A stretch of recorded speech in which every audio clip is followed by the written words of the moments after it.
हम पढ़ेंगे numbers 18 chapter 19 chapter Kings James version में से, फिर पढ़ेंगे हिंदी में PSI बाइबल में से। Thank you Jesus. पवित्र आत्मा वचन से हमारी सच्चाई का सामना कराइए, झूठ को तोड़ दीजिए, सामना कराइए हमें। जो परमेश्वर आपकी ओर से नहीं वो हमारे जीवन से हटा दीजिए, जो आपकी ओर से वो रुके रहने दीजिए। पवित्र आत्मा हमारी सफाई कीजिए, हमें शुद्ध मार्ग से आगे बढ़ने का रास्ता दीजिए। हमारे सब बातों में पिता तेरा वचन उजियाला होकर हमारा मार्गदर्शन कीजिए। नासरी यीशु मसीह के नाम में विनती करते हैं, सुन और कबूल कर पिता। आमीन आमीन आमीन। Chapter 18, the charge of the priests and Levites, the priests and the Levites portions of the heave offering to the priests, etc. First verse, and the Lord said unto Aaron, thou and thy sons and thy father's house with thee shall bear the iniquity of the sanctuary, and thou and thy sons with thee shall bear the iniquity of your priesthood, and thy brethren also of the tribe of Levi, the tribe of thy father, bring thou with thee, that they may be joined unto thee and minister unto thee. But thou, thy sons with thee shall minister before the tabernacle of witness, and they shall keep thy charge and the charge of all the tabernacle. Only they shall not come nigh the vessels of the sanctuary and the altar, that neither they nor ye also die. And they shall be joined unto thee, and keep the charge of the tabernacle of the congregation for all the service of the tabernacle, and a stranger shall not come nigh unto you. And ye shall keep the charge of the sanctuary and the charge of the altar, that there be no wrath any more upon the children of Israel. And I, behold, I have taken your brethren the Levites from among the children of Israel to you. They are given as a gift for the Lord to do the service of the tabernacle of the congregation. Therefore thou and thy sons with thee shall keep your priest's office for everything of the altar and within the veil, and ye shall serve. And I have given your priest's office unto you as a service of gift, and the stranger that cometh nigh shall be put to death. And the Lord spake unto Aaron, behold, I also have given thee the charge of mine heave offerings of all the hallowed things of the children of Israel. Unto thee have I given them by reason of the anointing, and to thy sons by an ordinance forever. This shall be thine of the most holy things reserved from the fire, every oblation of theirs, every meat offering of theirs, and every sin offering of theirs, and every trespass offering of theirs, which they shall render unto me, shall be most holy for thee and for thy sons. In the most holy place shalt thou eat it, and every male shall eat it. It shall be holy unto thee. And this is time, the heave offering of their gift, with all the wave offerings of the children of Israel. I have given them unto thee, and to thy sons, and to thy daughters with thee, by a statute forever. Every one that is clean in thy house shall eat of it. All the best of the oil, and all the best of the wine, and of the wheat, the first fruits of them which they shall offer unto the Lord, them have I given thee. And whatsoever is first ripe in the land, which they shall bring unto the and those that are to be redeemed from a month old shalt thou redeem according to thine estimation for the money of 5 shekels, after the shekel of the sanctuary, which is 20 gerahs. But the firstling of a cow, or the firstling of a sheep, or the firstling of a goat, thou shalt not redeem. They are holy. Thou shalt sprinkle their blood upon the altar, and shalt burn their fat for an offering made by fire, for a sweet savour unto the Lord, and the flesh of them shall be thine, as the wave breast and as the right shoulder are thine. All the heave offerings of the holy things which the children of Israel offer unto the Lord have I given thee, and thy sons and thy daughters with thee by a statute forever. It is a covenant of salt forever before the Lord unto thee and to thy seed with thee. And the Lord spake unto Aaron, Thou shalt have no inheritance in their land, neither shalt thou have any part among them. I am thy part and thine inheritance among the children of Israel. And behold, I have given the children of Levi all the tenth in Israel for an inheritance for their service which they serve, even the service of the tabernacle of the congregation. Neither must the children of Israel henceforth come nigh the tabernacle of the congregation, lest they bear sin and die. But the Levites shall do the service of the tabernacle of the congregation, and they shall bear their iniquity. It shall be a statute forever throughout your generations, that among the children of Israel they have no inheritance, but the tithes of the children of Israel, which they offer as an heave offering unto the Lord, I have given to the Levites to inherit. Therefore I have said unto them, among the children of Israel they shall have no inheritance. And the Lord spake unto Moses, saying, Thus speak unto the Levites, and say unto them, When ye take of the children of Israel the tithes which I have given you from them for your inheritance, then ye shall offer up an heave offering of it for the Lord, even a tenth part of the tithe, and this your heave offering shall be reckoned unto you, as though it were the corn of the threshing floor, and as the fullness of the winepress. Thus ye also shall offer an heave offering unto the Lord of all your tithes which ye receive of the children of Israel, and ye shall give thereof the Lord's heave offering to Aaron the priest. Out of all your gifts ye shall offer every heave offering of the Lord of all the beast thereof, even the hallowed part of thereof out of it. Therefore thou shalt say unto them, When ye have heaved the beast thereof from it, then it shall be counted unto the Levites as the increase of the threshing floor, and as the increase of the winepress, and ye shall eat it in every place, ye and your households, for it is your reward for your service in the tabernacle of the congregation. And ye shall bear no sin by reason of it, when ye have heaved from it the beast of it. Neither shall ye pollute the holy things of the children of Israel, lest ye die. Chapter 19. The water of separation, the use of it for purification of uncleanness.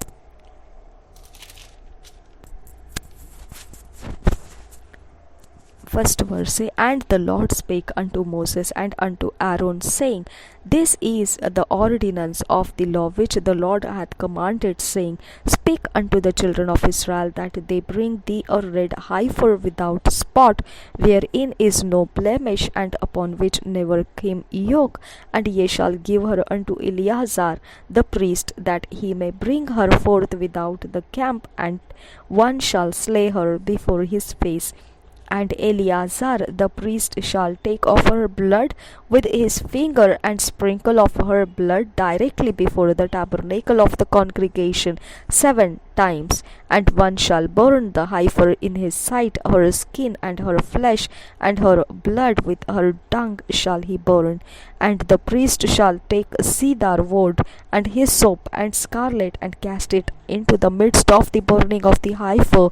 Then the priest shall wash his clothes, and he shall bathe his flesh in water, and afterward he shall come into the camp, and the priest shall be unclean until the even. And he that burneth her shall wash his clothes in water, and bathe his flesh in water, and shall be unclean until the even.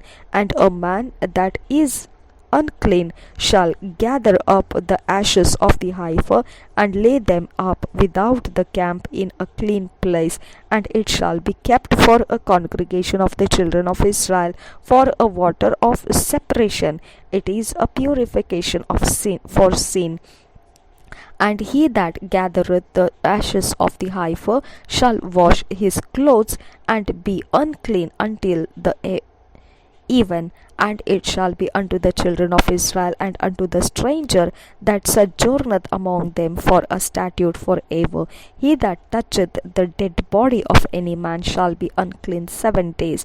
He shall purify himself with it on the 3rd day. On the 7th day he shall be clean, but if he purify not himself the 3rd day, then the 7th day he shall not be clean. Whosoever toucheth the dead body of any man that is dead, and purifieth not himself, defileth the tabernacle of the Lord, and that soul shall be cut off from Israel, because the water of separation was not sprinkled upon him.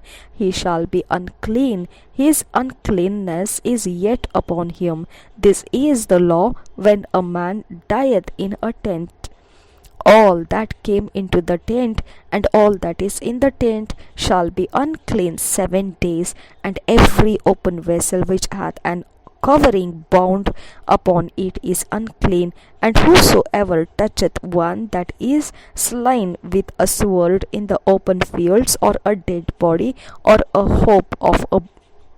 bone of a man, or a grave, shall be unclean 7 days. And for an unclean person they shall take off the ashes of the burnt heifer of purification for sin, and running water shall be put thereto in a vessel, and a clean person shall take his soap and dip it in the water, and sprinkle it upon the tent, and upon all the vessels, and upon the persons that were there, and upon him that touched a bone, or one slain, or one dead, or a grave.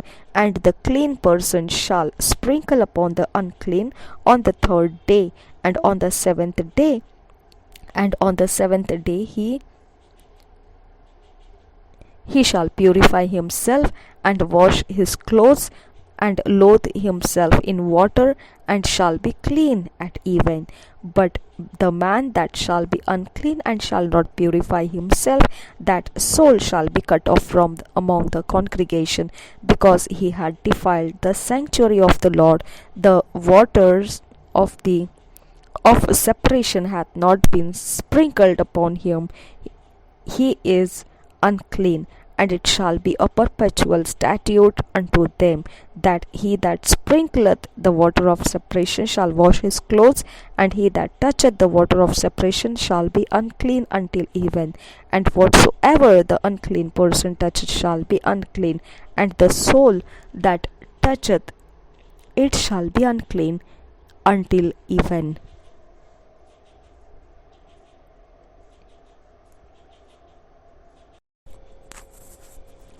गिनती की पुस्तक 18 अध्याय 19 अध्याय हम पढ़ेंगे BSI Bible में से। याजकों और लेवियों की सेवा कार्य। फिर यहोवा ने हारून से कहा, पवित्र स्थान के अधर्म का भार तुझ पर और तेरे पुत्रों और तेरे पिता के घराने पर होगा, और तुम्हारे याजक कर्म के अधर्म का भार भी तेरे पुत्रों पर होगा। और लेवी का गोत्र अर्थात तेरे मूल पुरुष के गोत्र वाले जो तेरे भाई हैं, उनको भी अपने साथ ले आया कर, और वे तुझसे मिल जाए और तेरी सेवा टहल किया करे।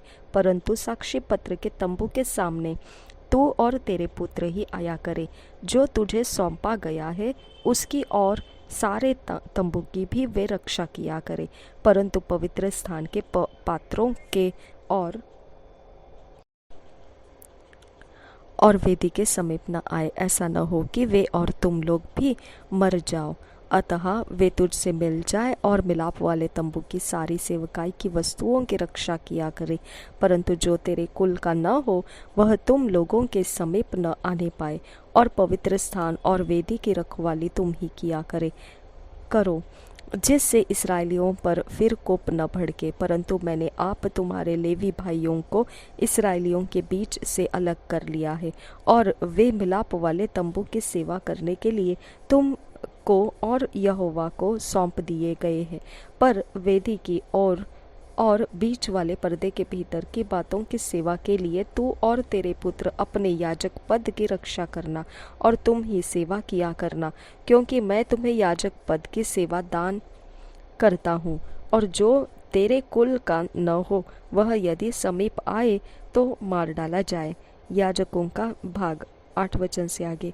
फिर यहोवा ने हारून से कहा, सुन, मैं आप तुझको उठाई हुई भेंटें सौंप देता हूँ, अर्थात इसराइलियों की पवित्र की हुई वस्तुएं जितनी हो उन्हें मैं तेरा अभिषेक वाला भाग ठहराकर तुझे और तेरे पुत्रों को सदा का हक करके दे देता हूँ। जो परम पवित्र वस्तुएं आग में होम न की जाएगी वे तेरी ही ठहरे, अर्थात इसराइलियों के सब चढ़ावों में से उनके सब अन्न बलि, सब पाप बलि और सब दोष बलि जो वे मुझको दे, वह तेरे और तेरे पुत्रों के लिए परम पवित्र ठहरे। उनको परम पवित्र वस्तु जानकर खाया करना। उनको हर एक पुरुष खा सकता है, वे तेरे लिए पवित्र है। फिर ये वस्तुएं भी तेरी ठहरे, अर्थात जितनी भेंट इस्राएली हिलाने के लिए दे उनको मैं तुझे और तेरे बेटे बेटियों को सदा का हक करके दे देता हूँ। तेरे घराने में जितने शुद्ध हो वे उन्हें खा सकेंगे।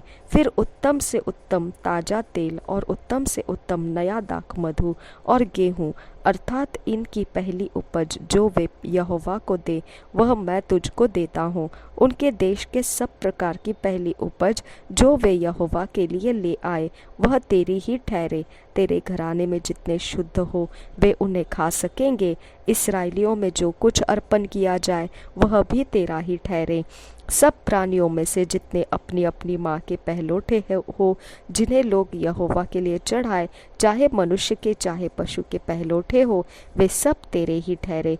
परंतु मनुष्यों और अशुद्ध पशुओं के पहलौठों को दाम लेकर छोड़ देना, और जिन्हें छुड़ाना हो जब वे महीने भर के हो तब उनके लिए अपने ठहराए हुए मोल के अनुसार, अर्थात पवित्र स्थान के 20 गेरा के शेकेल के हिसाब से 5 शेकेल लेके उन्हें छोड़ना। पर गाय या भेड़ी या बकरी के पहलौठे को न छोड़ना, वे तो पवित्र है। उनके लहू को वेदी पर छिड़क देना और उनकी चर्बी को हव्य करके जलाना, जिससे यहोवा के लिए सुखदायक सुगंध हो। परंतु उनका मांस तेरा ठहरे, और हिलाई हुई छाती और दहिनी जांग भी तेरी ही ठहरे। पवित्र वस्तुओं की जितनी भेंटें इस्राएली यहोवा को दे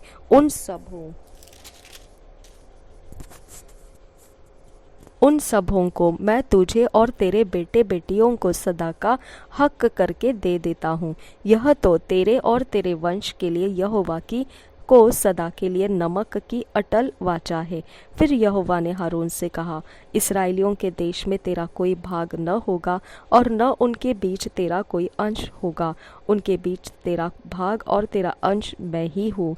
लेवियों का भाग। फिर मिलाप वाले तंबू की जो सेवा लेवी करते हैं उसके बदले मैं उनको इस्राएलियों का सब दशमांश उनका निज भाग करके देता हूँ।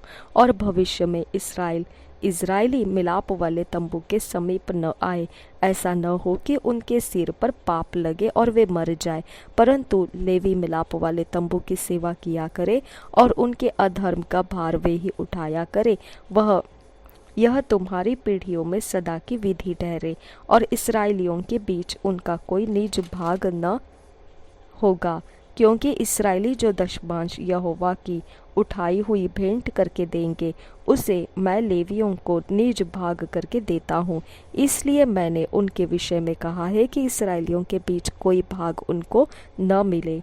लेवियों का दशमांश। फिर यहोवा ने मूसा से कहा, तू लेवियों से कहे कि जब जब तुम इस्राएलियों के हाथ से वह दशमांश लो जिसे यहोवा तुमको तुम्हारे निज भाग करके उनसे दिलाता है, तब तब उसमें से यहोवा के लिए एक उठाई हुई भेंट करके दशमांश का दशमांश देना, और तुम्हारी उठाई हुई भेंट तुम्हारे हित के लिए ऐसी गिनी जाएगी जैसा खलिहान में का अन्न या रस कुंड में का दाखरस गिना जाता है। इस रीति तुम भी अपने सब दशमांश में से जो इस्राएलियों की ओर से पाओगे यहोवा को एक उठाई हुई भेंट देना, और यहोवा की यह उठाई हुई भेंट हारून याजक को दिया करना। जितने दाम तुम पाओ उनमें से हर एक का उत्तम से उत्तम भाग जो पवित्र ठहरा है उसे यहोवा के लिए उठाई हुई भेंट करके पूरी पूरी देना।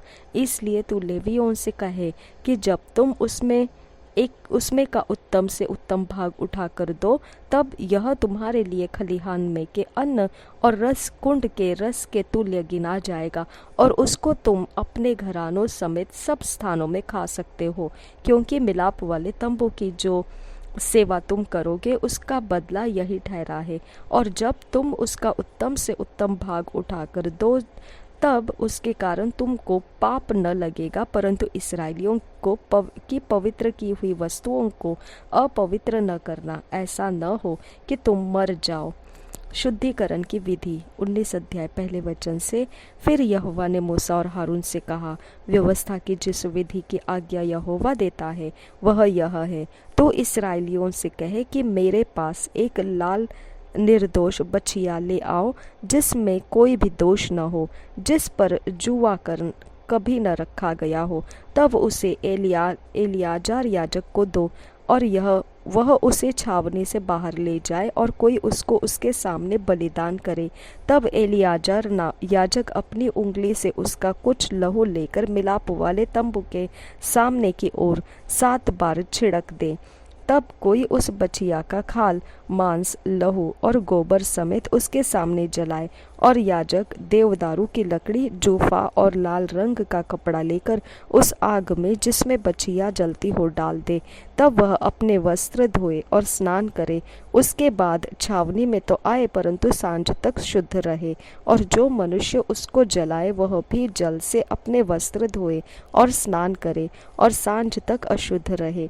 फिर कोई शुद्ध पुरुष उस बछिया की राख बटोर कर छावनी के बाहर किसी शुद्ध स्थान में रख छोड़े, और वह राख इस्राएलियों की मंडली के लिए अशुद्धता से छुड़ाने वाले जल के लिए रखी रहे, वह पाप बलि है। और जो मनुष्य बछिया की राख बटोरे वह अपने वस्त्र धोए और सांझ तक अशुद्ध रहे, और वह इस्राएलियों के लिए और उनके बीच रहने वाले परदेशियों के लिए भी सदा की विधि ठहरे। शव छूने से अशुद्धता, जो किसी मनुष्य का शव छुए वह 7 दिन तक अशुद्ध रहे। ऐसा मनुष्य तीसरे दिन उस जल से पाप छुड़ाकर अपने को पावन करे और 7वें दिन शुद्ध ठहरे। परंतु यदि वह तीसरे दिन अपने आप को पाप छुड़ाकर पावन न करे तो 7वें दिन शुद्ध न ठहरेगा। जो कोई किसी मनुष्य का शव छूकर पाप छुड़ाकर अपने को पावन न करे वह यहोवा के निवास स्थान का अशुद्ध करने वाला ठहरेगा, और वह प्राणी इस्राएल में से नष्ट किया जाए। अशुद्धता से छुड़ाने वाला जल उस पर न छिड़का गया, इस कारण वह अशुद्ध ठहरेगा, उसकी अशुद्धता उसमें बनी रहेगी। यदि कोई मनुष्य डेरे में मर जाए तो व्यवस्था यह है, जितने उस डेरे में रहे या उसमें जाए वे सब 7 दिन तक अशुद्ध रहे, और हर एक खुला हुआ पात्र जिस पर कोई ढकना लगा न हो वह अशुद्ध ठहरे। और जो कोई मैदान में तलवार से मारे हुए को या अपनी मृत्यु से मरे हुए को या मनुष्य की हड्डी को या किसी कब्र को छुए तो 7 दिन तक अशुद्ध रहे। अशुद्ध मनुष्य के लिए जलाए हुए पाप बलि की राख में से कुछ लेकर पात्र में डालकर उस पर रीति सोते का जल डाला जाए। तब कोई शुद्ध मनुष्य जूफा लेकर उस जल में डुबाकर जल को उस डेरे पर और जितने पात्र और मनुष्य उसमें हो उन पर छिड़के, और हड्डी के या मारे हुए के या अपनी मृत्यु से मरे हुए के या कब्र के छूने वाले पर छिड़क दे। वह शुद्ध पुरुष तीसरे दिन और 7वें दिन उस अशुद्ध मनुष्य पर छिड़के और 7वें दिन वह उसके पाप छुड़ाकर उसको पावन करे। तब वह अपने वस्त्रों को धोकर और जल से स्नान करके सांझ को शुद्ध ठहरे। जो कोई अशुद्ध होकर अपने पाप छुड़ाकर अपने को पावन न कराए, वह प्राणी यहोवा के पवित्र स्थान को का अशुद्ध करने वाला ठहरेगा।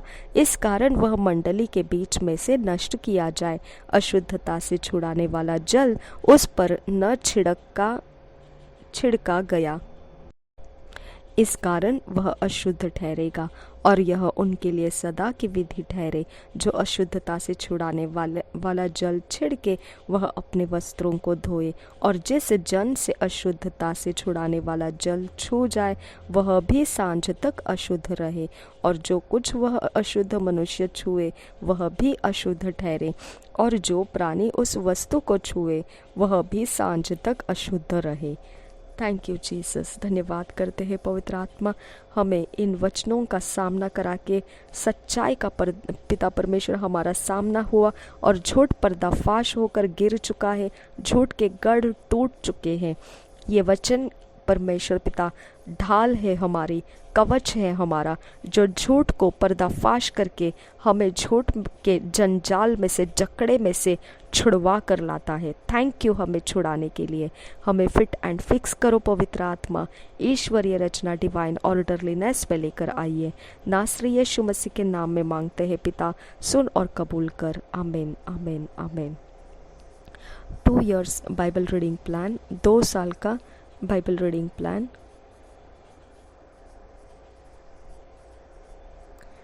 एक्ट्स, प्रेरितों के काम,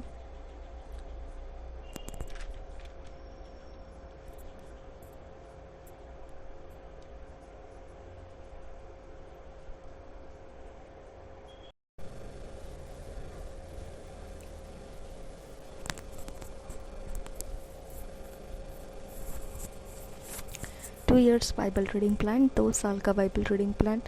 एक्ट्स 24 चैप्टर 22 वर्स से 27 वर्स तक, सैम्स 59 चैप्टर 60 चैप्टर। हम 2 साल का बाइबल रीडिंग प्लान पढ़ेंगे। प्रेरितों के काम 24 अध्याय 22 वचन से 27 वचन, भजन संहिता 59 अध्याय से 60 अध्याय। हम ये अकेले में पर्सनल टाइम में, व्यक्तिगत समय में पढ़ेंगे, जिसके कारण परमेश्वर जो वचन देना चाहता है हम उसे स्वीकार कर सकते हैं। और ऐसा होने के लिए परमेश्वर हमको सुधार लाने के लिए या हमारे जीवन में कुछ उन्नति लाने के लिए जब बोलेगा तो हम उसे ग्रहण करने के मनस्थिति में रहते हैं। इसके लिए अकेले के समय में हमने इसे पढ़ना है। ज़रूरी नहीं सभीयों ने ऐसे ही अकेले में पढ़ना है। आपको जैसा परमेश्वर का आत्मा अगुवाई करता है वैसे आप पढ़ सकते हैं। निश्चित यही करना है कि परमेश्वर के आत्मा ने हमारी अगुवाई करनी है और हमें सिखाना है, और हमने पवित्र आत्मा से सीखना है, हमने पवित्र आत्मा का लाभ उठाना है। प्रभु यीशु मसीह हम सबके साथ बना रहे। आमीन आमीन आमीन। पवित्र आत्मा हमें झूठ से पर्दाफाश कराइए और सच्चाई के साथ हमारा जोड़ रखिए। सब कुछ जो झूठ है वो तोड़कर हमसे अलग करते रहिए, सच्चाई जो है हमसे बनाए रखिए। नासरी यीशु मसीह के नाम में विनती करते हैं, हमें फिट एंड फिक्स कीजिए। ईश्वरीय रचना डिवाइन ऑर्डरलीनेस में लेकर आइए। नासरी यीशु मसीह के नाम में मांगते हैं पिता, सुन और कबूल कर। आमीन आमीन आमीन।